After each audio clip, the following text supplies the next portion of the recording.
नमस्कार, मनी गुरु की इस खास पेशकश में आप सभी का स्वागत है। मैं हूं स्वाति रायना। क्या एएलएसएस फंड में लोगों का आकर्षण कम हो रहा है?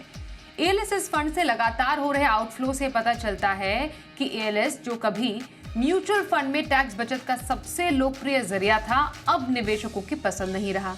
यही वजह है कि एएलएसएस फंड से पिछले कई महीनों में अब तक 1600 करोड़ रुपए की भारी निकासी हो चुकी है और इसकी एक बड़ी वजह नई टैक्स रिजीम में टैक्स छूट नहीं मिलना भी है। तो अब क्या रहे आपकी एएलएसएस फंड में स्ट्रैटेजी और नई टैक्स रिजीम में निवेश की नई नीति क्या रहे, इसी पर करने वाले हैं हम खास चर्चा। शो में हमारे साथ शामिल हो चुकी हैं सर्टिफाइड फाइनेंशियल प्लानर पूजा भिंडे। उनसे करते हैं शो की शुरुआत और जरा समझने की कोशिश करते हैं कि आखिरकार ईएलएसएस का फ्यूचर क्या है। मैं पूजा सबसे पहले यही समझना चाहती हूँ, जब से न्यू टैक्स रिजीम आई, लोगों के निवेश करने का तरीका, टैक्स बचत का तरीका, उसमें काफ़ी बदलाव अब आ गए हैं। हालांकि ज़्यादा टाइम हुआ नहीं है, अब ज़्यादा लोगों ने इसको अवेल करना शुरू किया है।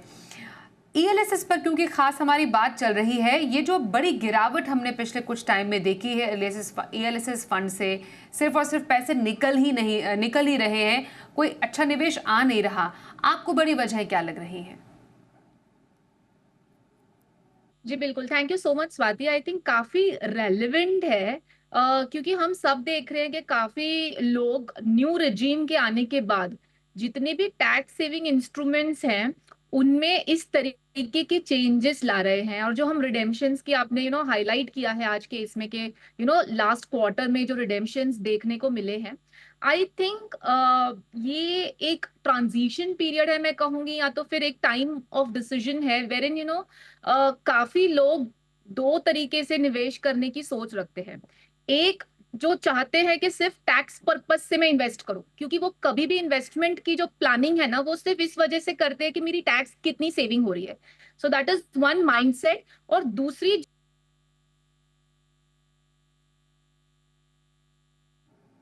ओके, मैं आती हूँ पूजा आपके पास फिर से। मोहित, यही बात जब चल रही है कि हमारी पहले भी ये चर्चा होती थी कि एएलएसएस फंड क्यों इतने पॉपुलर हैं, इसलिए भी क्योंकि एटीसी में उन्हें 1.5 लाख तक निवेश की वो छूट देते हैं और है वो इक्विटी म्यूचुअल फंड। अब जब लोग नए टैक्स रिजीम को चूज कर रहे हैं, तो आपको लगता है कि ईएलएसएस का जो वो चार्म है अब कुछ कम हुआ है? जी स्वाति, बहुत-बहुत शुक्रिया शो में बुलाने के लिए। तो देखिए स्वाति, आई थिंक 2 चीज़ें हैं इसके अंदर में। सबसे पहली बात तो ईएलएसएस की जो पॉपुलैरिटी थी वो डेफ़िनेटली उसका सबसे बड़ा कारण एटीसी का टैक्स में जो छूट मिलती थी निवेशकों को, वो ही उसका सबसे बड़ा कारण और सबसे बड़ा अट्रैक्शन था। आई थिंक हमने अक्सर देखा है कि जैन से मार्च के महीने में लोग बिना कुछ ज़्यादा जाँच-पड़ताल किए एक टैक्स सेविंग के लिए अनेक माध्यम ढूँढते थे, उसमें चाहे इंश्योरेंस हो, चाहे ये ईएलएसएस स्कीम हो, और बहुत ज़्यादा इन्फ्लोज़ आते थे।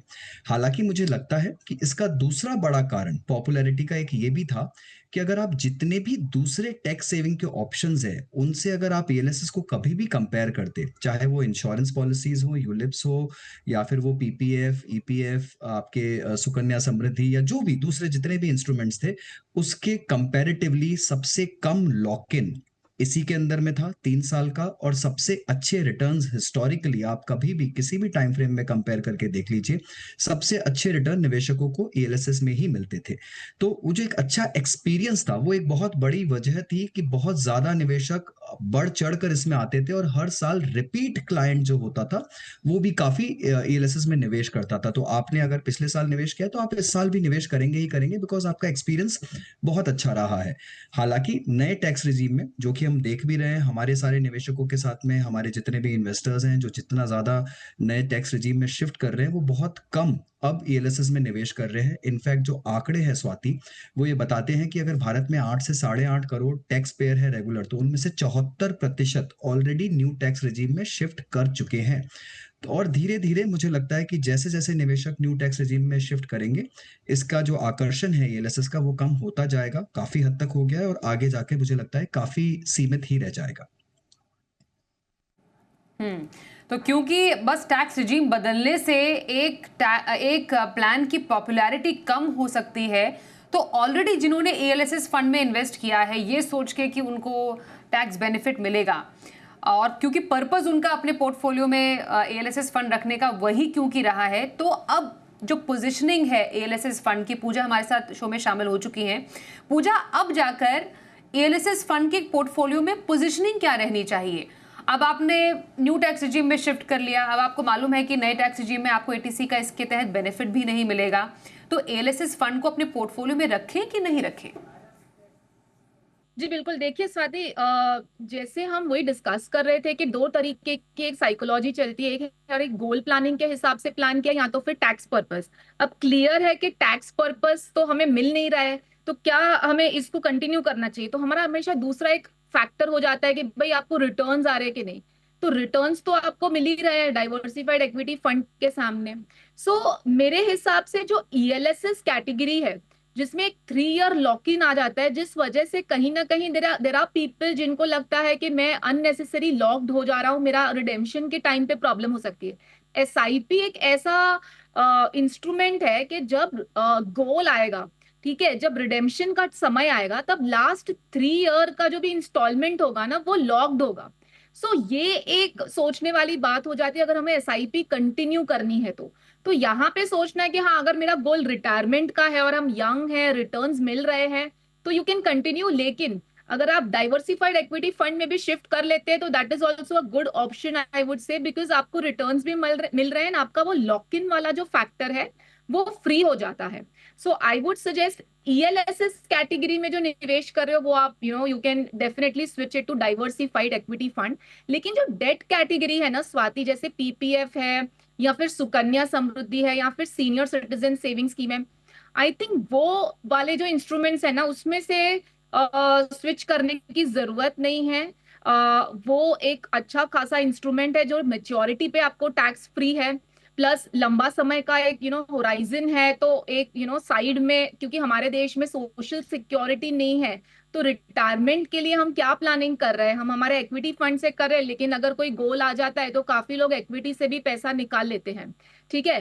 Plus at the same time annuity pension plans भी इतने अट्रैक्टिव नहीं है। एनपीएस में लोग निवेश करते हैं, लेकिन again I don't know, after 80 CC deduction नहीं मिलने के बाद भी काफी लोगों को इसमें भी एक दिक्कत आने लगी है। लेकिन एक प्लस पॉइंट ये भी है कि आपको एम्प्लॉयर बेनिफिट है यहाँ पे, प्लस आपको 60% टैक्स एट मेच्योरिटी भी है। सो डेफिनेटली कॉल इस तरीके से लेना है कि आप कौन से एज पे हैं एंड आपको इसको किस तरीके से आपके गोल्स के साथ मर्ज करना है। मेरे हिसाब से गोल के हिसाब से जो भी डेट प्रोडक्ट्स है, जो स्मॉल सेविंग स्कीम्स हैं, उसको कंटिन्यू करना चाहिए। लेकिन अगर ईएलएसएस फंड स्पेसिफिकली को अगर हम देख रहे हैं, तो अगर आप 3 ear lock in is a problem, हम मैनेज नहीं कर पाएंगे, तो फिर आप उसको शिफ्ट कर सकते हैं डाइवर्सिफाइड इक्विटी फंड में। जी ओके, तो आप एएलएसएस से निकलकर डाइवर्सिफाइड इक्विटी फंड में जा सकते हैं। मोहित, एक बात बताइए, अब क्योंकि शायद यही एक थॉट प्रोसेस है सरकार का भी, धीरे धीरे लोग न्यू टैक्स रिजीम की तरफ बढ़े, तभी उसको ज़्यादा और आकर्षक बनाने की कोशिश की जा रही है। अब जब हम एएलएसएस फंड देखते हैं, बिकॉज कहते हैं ना व्हाट्स इन अ नेम, लेकिन कई बार नाम ही काफ़ी चीज़ें डिसाइड करता है। अब जैसे कोई भी एक मोतीलाल ओसवाल फंड ले लें, उसमें आगे लिखा होता है टैक्स सेवर।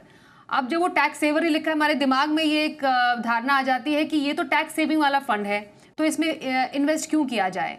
तो आपको लगता है कि आने वाले टाइम में just to regain its popularity, ELSS fund का जो पोजीशनिंग है विद इन मार्केट, वो भी चेंज करनी चाहिए थोड़ा? इसको अगर रखना ही है इसको, तो इसको थोड़ा सा और आकर्षक अगर बनाया जाए, थोड़ा नाम में अगर ट्वीकिंग भी करनी पड़े इसके लिए, तो उसमें क्या बुराई है? जी स्वाति, जैसा आपने कहा कि व्हाट्स इन अ नेम, तो शेक्सपियर की बहुत फेमस लाइन है कि what's in a name, a rose will smell as sweet by any other name, right? So उसके जो रिटर्न्स हैं वो उतने ही स्वीट और उतने ही अच्छे रहेंगे, चाहे आप उसका कुछ भी नाम चेंज कर दीजिए। हालांकि जो पोजीशनिंग की बात है, जो निवेशकों के दिमाग में, जो जहन में उनके एक बात घर कर गई है कि ये टैक्स सेवर फंड है और इसको तभी डालना चाहिए जब आप टैक्स बचाना चाहते हैं। तो हाँ, आई थिंक उस धारणा को बदलने के लिए अगर इसका नाम चेंज किया जाए, तो मुझे बहुत ही अच्छा सुझाव लगा है आपका, ऑनेस्टली, एंड आई थिंक इसे इंडस्ट्री को बताना भी चाहिए कि because return wise these are fantastic funds, they have given great returns. अगर आप 3 साल के लॉक इन के साथ में इस कैटेगरी को चलने दें और शायद इसके नाम में थोड़ा सा फेरबदल कर दे, तो I think the returns are extremely good. And जो निवेशक ओके रहते हैं इस बात से कि मैं 3 साल के लिए अपने फंड्स को लॉक इन कर सकता हूँ, तो आई थिंक लिक्विडिटी का प्रेशर नहीं होने से स्कीम पर दबाव भी कम रहता है। फंड मैनेजर थोड़ा खुलकर अपने कॉल्स ले सकते हैं, कैश पोज़ीशन को मिनिमल लेवल पर रख सकते हैं और उससे आपके रिटर्न्स हमेशा अच्छे ही रहेंगे। तो इफ ये सारी कंडीशंस को अच्छे से डिस्क्राइब कर इस कैटेगरी को थोड़ा-सा रिक्वेश्चन कर अलग से पोज़ीशन कर वापस रखा जाए निवेशकों के पास में, तो मुझे लगता है कि रिटर्न्स के लिहाज से, परफॉर्मेंस के लिहाज से I think there will still be a very large market for this and मुझे लगता है कि ये आगे चलकर इतनी ही पॉपुलर कैटेगरी रह सकती है। बट इस नाम के साथ में स्वाति, जिस तरह से इसमें आउटफ्लोज़ हो रहे हैं और जिस तरह से लोगों का रुझान कम हो रहा है, फिलहाल मुझे डर लगता है कि ये कैटेगरी धीरे-धीरे कर बिल्कुल गायब सी हो जाएगी। ओके। अब एक मिनिमम जो एक टाइम पीरियड होना चाहिए, पूजा, जो ऑलरेडी बेनिफिट ले रहे हैं, क्योंकि ओल्ड टैक्स रिजीम तो है अभी, तो इसमें आपको बेनिफिट भी लेना है टैक्स सेविंग का, 3 साल का लॉक इन है और 1.5 लाख तक निवेश पर कोई टैक्स भी नहीं है। तो उनके लिए जिनके पास ऑलरेडी ALSS प्लान है, ओल्ड टैक्स रिजीम को वो एंजॉय कर रहे हैं, एक जेनरिक जो एक टाइम फ्रेम है, ALSS फंड को कितना टाइम देना चाहिए किसी को, जिससे कि एक रिटर्न का भी फायदा See, मिले और टैक्स बेनिफिट तो है ही। जी बिल्कुल, देखिए स्वाति, आई थिंक जो आपका क्वेश्चन है कि हम ओल्ड टैक्स रिजीम में जो फायदा ले रहे हैं, जैसे भी मोहित ने कहा कि ऑब्वियसली गवर्नमेंट शिफ्ट तो यही है कि फ्यूचर में न्यू टैक्स रिजीम की तरफ जाए, लेकिन अभी भी क्योंकि कुछ लोग जो होम लोन कंटिन्यू कर रहे हैं और उसका बेनिफिट ले रहे हैं, तो उनके लिए, लेकिन अगर हम देखें ना, तो 80C के अंदर आपके पास कितनी सारी चीजें हैं। आप इंश्योरेंस भी देख लीजिए, इंश्योरेंस प्रीमियम है, अगर बच्चे की एजुकेशन है तो वो प्रीमियम है, आपका होम लोन का आ जाता है। तो इसमें अगर हम ELSS को भी डालें, क्योंकि कुछ लोग तो PF भी यूज कर रहे हैं, सो टेक्निकली 1.5 लाख एक इस तरीके की विंडो है जिसमें अगर हम ओल्ड टैक्स रिजिम में हैं भी, तो भी दूसरी सारी चीजों की वजह से हैं, तो उन चीजों की वजह से वैसे भी 1.5 लाख के ऊपर लिमिट बचती नहीं है। जैसे मोहित ने कहा, ये मुझे काफी ड्राइड अप लग रहा है in terms of only the ELSS पर से, लेकिन नॉट द स्मॉल सेविंग पर से। ठीक है, एट द सेम टाइम क्योंकि हम हमेशा कॉल्स लेते हैं in terms of taxation, in terms of exit load, तो एब्रप्टली आप ELSS में से आप निकल के एक शिफ्ट कर रहे हैं, तो you need to consider all of this. Plus एक इंपॉर्टेंट चीज यहाँ पे हाईलाइट करने वाली बात ये भी है स्वाति, जो मैं स्टार्ट में कह रही थी कि इक्विटी फंड्स में भी हम निवेश करते थे, हमने बहुत शुरुआत में देखे थे, तब कोई टैक्सेशन था ही नहीं, it was a free, there was no capital gain, long term capital gain की बात कर रही हूँ। फिर जब long term capital gain introduce हुआ तब 10% था, फिर उसमें एक लिमिट आई 1 लाख रुपीज, फिर अब 1,25,000 की लिमिट आई, टैक्स भी 12.5% हुआ। तो क्या हमने निवेश करना बंद किया क्या? टैक्सेशन और ये सारी चीजें लगेंगी, लेकिन निवेश क्यों बंद नहीं कर रहे हैं? क्योंकि हमने निवेश को गोल के साथ असाइन किया हुआ है। यहाँ पे मुद्दे की बात यही है कि अगर कोई इंडिविजुअल निवेश कर रहा है ना, तो वो माइंडसेट को बदलने की कोशिश कर रहा है। I think on the government level भी जब न्यू टैक्स रिजीम शिफ्ट करने की बात हो रही है, तब यही बात हो रही है कि अब जो भी इन्वेस्टमेंट है, हम कोई टैक्स बेनिफिट नहीं दे रहे हैं, लेकिन अब जो भी आप इन्वेस्टमेंट कर रहे हो फ्री विल से कर रहे हो, यहाँ पे कोई फोर्स्ड सेविंग नहीं है। जब फ्री विल आती है ना, तब गोल्स के साथ अलाइनमेंट हो जाएगी, तो यहाँ पे निवेशकों को ज्यादा सजग रह अपनी प्लानिंग को इस तरीके से करना है। लेकिन जैसे मैंने कहा, स्मॉल सेविंग स्कीम्स को कंटिन्यू करें, that's a good way of investing in a debt instrument. और कई बार फायदा भी होता है कि जो एक निवेश विकल्प आपका बहुत ज्यादा लिक्विड नहीं है, मतलब जहां से आप पैसा निकाल ही नहीं सकते हैं या आपके पास बंदिश है, वो आपके लिए एक लॉन्ग टर्म के लिए एक सुरक्षा नेट तैयार करने में मदद करता है, जो कि हमारे पुरानी जो स्मॉल सेविंग स्कीम्स है जिसमें मदद करती है। उनका पर्पस भी वैसा ही रहा है। अब आपको इन्वेस्टमेंट स्ट्रैटेजी क्या बदलनी पड़ेगी, क्योंकि न्यू टैक्स रिजीम में तो ओल्ड टैक्स रिजीम जैसे टैक्स बेनिफिट रहे नहीं। ALSS का जो आप टैक्स बेनिफिट एंजॉय करते थे वो नई टैक्स रिजीम में नहीं है, तो क्या इससे ALSS का आकर्षण कम हुआ है? और बाकी जो टैक्स बेनिफिट मिलते हैं उन स्कीम्स का आपको करना क्या चाहिए? मोहित गांग और पूजा भिंडे हमारे साथ हैं। मोहित, अब जैसे जो पॉपुलर इन्वेस्टमेंट ऑप्शंस है, NPS का क्योंकि बार बार जिक्र हो रहा था, NPS एक ऐसा ऑप्शन है जिसमें न्यू टैक्स रिजीम में ATCCD2 के तहत एम्प्लॉयर कंट्रीब्यूशन पर अभी भी टैक्स छूट है। मतलब इसको उस कैटेगरी में रखा है जिससे एनपीएस से लोगों का मोह भंग ना हो। तो मुझे एक बात बताइए, अगर एक हेल्दी इन्वेस्टमेंट पैटर्न अपना जारी रखना है किसी इन्वेस्टर को जिनका एनपीएस में योगदान भी है, न्यू टैक्स रिजीम में अच्छा विकल्प है ये? जी स्वाति, स्वाति देखिए, इसमें कोई दो राह नहीं है कि एनपीएस एज एन इंस्ट्रूमेंट, चाहे वो ओल्ड टैक्स रिजीम हो चाहे वो नई टैक्स रिजीम हो, it's one of the finest and the most fantastic tax instruments या इन्वेस्टमेंट इंस्ट्रूमेंट्स पर से। आई थिंक उससे ज्यादा लो कॉस्ट और उससे ज्यादा लॉन्ग टर्म इंस्ट्रूमेंट शायद ही हमारे देश में कोई दूसरा है।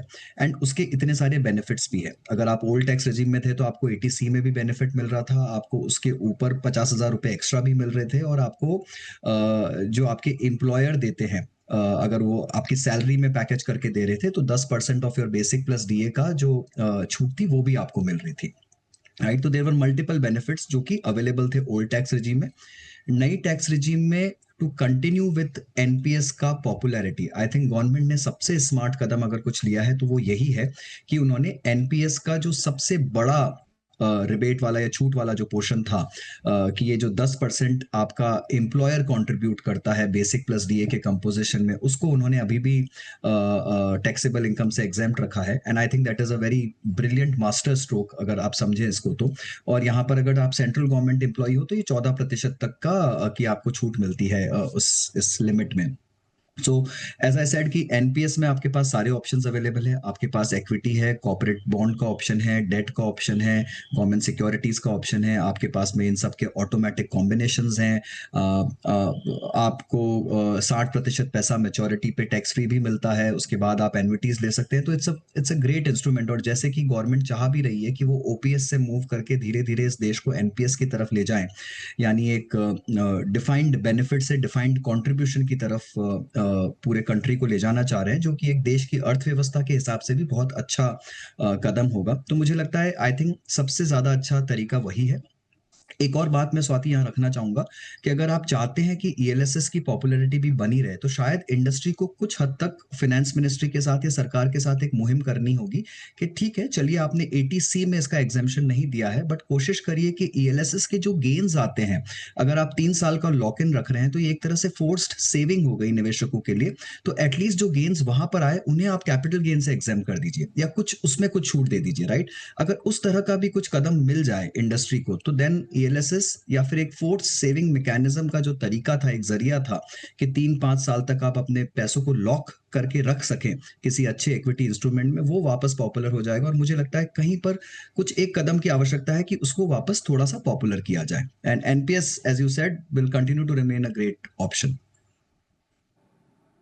ओके, वैलिड पॉइंट मोहित जो आपने किया है। और यहाँ पर हम एटीसी की ही बात क्यों कर रहे हैं? हमने एटीसीसी-डी के तहत एनपीएस की भी बात की, लेकिन जो बाकी रियायतें भी हैं जो कि न्यू टैक्स रिजीम में नहीं है, अब जैसे एटीडी हो गया, मेडिकल खर्चा कितना इंपॉर्टेंट है। अब जितना मेडिकल इन्फ्लेशन बढ़ता जा रहा है उससे न्यू टैक्स रिजीम में आपको बेनिफिट नहीं मिलता है। आप स्मार्टली प्लान करेंगे तो डेफिनेटली कोई दिक्कत आपको नहीं है, लेकिन एटीडी एक इम्पॉर्टेंट कंपोनेंट है पूजा, जिसको ध्यान में रखकर अपना जो इन्वेस्टमेंट प्लान है वो अब बनाने की ज़रूरत है।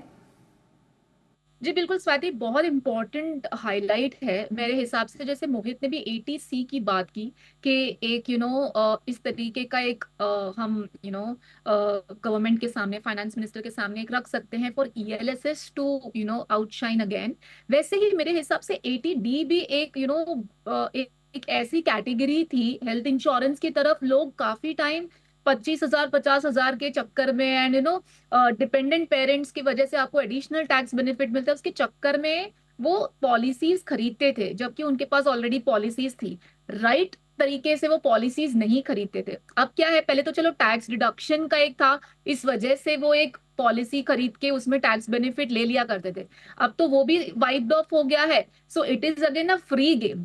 तो मेरे हिसाब से ऑब्वियसली मेडिकल इन्फ्लेशन की वजह से ये तो चीज है बाहर कि भाई मेडिकल इंश्योरेंस लेना जरूरी है, लेकिन ओल्ड टैक्स रेजिम में से अगर हम इसको न्यू टैक्स रेजिम में जब लेके जा रहे हैं, कंसिडरिंग कि न्यू टैक्स रिजिम में गवर्नमेंट का कहीं ना कहीं इस तरीके का एक माइंडसेट रहा है कि उन्हें इन्वेस्टमेंट्स को इक्वलाइज करना है, गोल बेस्ड रखना है। तो मेडिकल इंश्योरेंस में थोड़ी राहत आ जाएगी अगर प्रीमियम्स जो इतने शूट अप हुए हैं पिछले कुछ सालों से, स्पेसिफिकली पिछले 1 साल से भी मैं देख रही हूँ हर रिन्यूअल पे लोगों का 10% से इन्फ्लेशन हो रहा है। आप कोई भी कंपनी ले चलें, एंड आजकल 5 लाख के इंश्योरेंस में कुछ होता भी नहीं है। You need a 10 lakh 15 lakh minimum बिल्कुल। Family floater plan. हम्म। तो प्रीमियम्स की कॉस्टिंग को थोड़ा मेरे हिसाब से एक रियायत मिलनी चाहिए जो ओल्ड टैक्स रिजीम में मिलती थी, इस वजह से लोग खरीदते भी थे। जी एब्सोल्युटली वैलिड पॉइंट आपने यहाँ पर पूजा किया है कि ATD इज़ वेरी इंपॉर्टेंट। हालांकि जब भी बजट आता है तो ये मांग भी उठती है फ्रॉम द इंडस्ट्री, जितने भी स्पीकर्स हैं उनकी तरफ से, लेकिन फ़िलहाल इसकी तरफ अभी कोई ख़ास ठोस फैसला नहीं आया है। पर अगर मैं फाइनल वर्डिक्ट मोहित आपसे भी समझना चाहूँ, जो नई टैक्स रिजीम की नई प्लानिंग है, वेल्थ क्रिएशन करनी ही है, फोर्स सेविंग अब आपके पास है नहीं, तो आपको PPF में डालना ही है पैसा, तो वो नहीं करना है क्योंकि 1.5 लाख रुपए सिर्फ बचाने हैं। ALSS का भी वैसा अब मामला रहा नहीं। NPS में थोड़ा सा आपके लिए रियायत है, चलिए वो ठीक है। अभी जो इतना बड़ा अम्ब्रेला ऑफ स्कीम्स हैं जो कि सिर्फ टैक्स सेविंग पर्पस के लिए जिसका लोग इस्तेमाल करते थे, अब वो न्यू टैक्स रिजीम में उस इन्वेस्टमेंट का जो एक कह सकते हैं ना, उसको भरने के लिए प्लान होना क्या चाहिए? जी स्वाति आई थिंक ये जो आपने मुद्दा उठाया है ये एक बहुत ही बड़ा डिबेट का टॉपिक है मेरे हिसाब से, एंड आई थिंक इस पे बहुत ही व्यापक स्तर पर डिबेट की आवश्यकता है। We as a country are moving from being a savers economy to a consumers economy, right. हम सेविंग्स को जहां प्रमोट कर रहे थे इतने सालों तक, आजादी के बाद से अब तक करीब, अभी हमने उसे चेंज कर कर कंजम्पशन को प्रमोट करना शुरू कर दिया है। सेविंग्स को हमने काफी हद तक डिसइंसेंटिवाइज कर दिया है। जब आप पहले सेव कर रहे थे आपको बहुत सारी टैक्स रियायतें दी जा रही थी, बहुत तरह तरह के छूट आपके पास में अवेलेबल थी अंडर मल्टीपल सेक्शंस, राइट, जिसकी हमने कुछ की बात भी की। पर अभी आपके पास में किसी भी तरह की कोई रियायत नहीं है, तो ऑब्वियसली कस्टमर या फिर जो निवेशक है या जो एक सैलरीड इंडिविजुअल है या जो भी है, जो टैक्स पेयर है, उसके पास में चॉइस अब यही है कि वो या तो उसे सोच समझकर कहीं पर सेविंग्स को समझकर करना पड़ेगा, बिकॉज अब कोई इंसेंटिव वाला सेविंग्स प्लान उसके पास में नहीं है, या फिर वो कंज्यूम कर ले। तो अक्सर ये देखने में आया है कि जब आप इस तरह की चॉइस किसी टैक्स पेयर को या निवेशक को दोगे तो वो मोस्टली उसे कंज्यूम कर लेगा, बिकॉज एक आम आदमी के पास इतनी समझ नहीं होती है स्वाति। वो ये नहीं सोच सकता कि 30 साल बाद जब वो रिटायर होगा तो उसे किस तरह की जरूरतें होंगी, कितने पैसे की आवश्यकता होगी, उस टाइम का क्या समाज होगा, क्या इन्फ्लेशन होगा, कैसा माहौल होगा। तो वो जो उसका आज का पैसा है उसे आज ही खर्च कर देगा। अब तक वो हो रहा था कि वो PPF में डाल रहा था, वो पैसा 15 साल के लिए जा रहा था, वो किसी और स्कीम में जा रहा था, वो पैसा बहुत लंबे समय के लिए बिल्कुल। लॉक इन हो रहा था। तो वो सब बंद हो गया। तो मुझे लगता है एक व्यापक जी। स्तर पे डिबेट की आवश्यकता है, and we need to move back to being a savers economy in some form और मैनर। और न्यू टैक्स रिजीम में है ही, तो आपको कैसे अपने लिए इन्वेस्ट करना है, क्या पर्पस होना चाहिए आपके इन्वेस्टमेंट का, वेल्थ क्रिएशन के तरीके आपको खोज निकालने हैं। फिर भी आप PPF में फिर भी पैसे डाल सकते हैं, टैक्स बेनिफिट हो या ना हो उससे क्या फ़र्क पड़ता है। पर अगर लॉन्ग टर्म के लिए आप लॉक करना चाहते हैं पैसे, देन व्हाई नॉट। आपको अपना तरीका निकालना है कि कहाँ पर आपके लिए बेनिफिट है इन्वेस्ट करना। मदद की हमारे इस शो में आज मोहित ने और पूजा ने। बहुत धन्यवाद आपका हमारे साथ इस चर्चा में शामिल होने के लिए। एक छोटा ब्रेक लेते हैं, देखते रहिए जी बिजनेस।